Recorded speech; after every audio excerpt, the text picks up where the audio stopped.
Star hero Dhanush వరుస సినిమాలతో దూసుకుపోతున్నాడు. Hits flops తో సంబంధం లేకుండా తెలుగు, తమిళ్, హిందీ అనే తేడా లేకుండా వరుసగా సినిమాలు చేస్తూ రాణిస్తున్నాడు. ఇక రీసెంట్ గా రాయన్ సినిమాతో మంచి హిట్ ను తన ఖాతాలో వేసుకున్న ఈ హీరో నెక్స్ట్ శేఖర్ కమ్లా కుబేరా సినిమాతో ఆడియన్స్ ముందుకు వస్తున్నాడు. ఈ క్రమంలోనే ఓ ఇంటర్వ్యూలో ధనుష్ గురించి ఇంట్రెస్టింగ్ కామెంట్స్ చేశాడు శేఖర్ కమ్లా. ధనుష్ మాటలకు తాను షాక్ అయ్యా అంటూ చెప్పారు.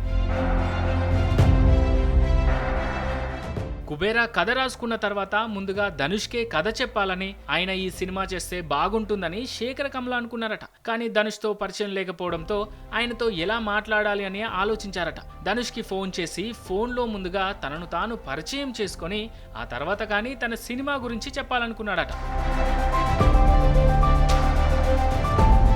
కానీ తాను కాల్ చేసి శేఖర్ కమ్లా అని చెప్పగానే ధనుష్ తన సినిమాల గురించి మాట్లాడడమే మొదలెట్టారట. తన వర్క్ ను, డైరెక్షన్ ను అప్రిషియేట్ చేస్తూ మాట్లాడారట. దీంతో శేఖర్ కమ్లా ఒక్కసారిగా షాక్ అయ్యారట. ఇక ఇదే విషయాన్ని ఆయన ఓ ఇంటర్వ్యూలో చెప్పారు. అయితే ఆ మాటలు ఇప్పుడు నెట్టింట వైరల్ అవుతున్నాయి. కుబేరా సినిమాను ట్రెండ్ అయ్యేలా చేస్తున్నాయి.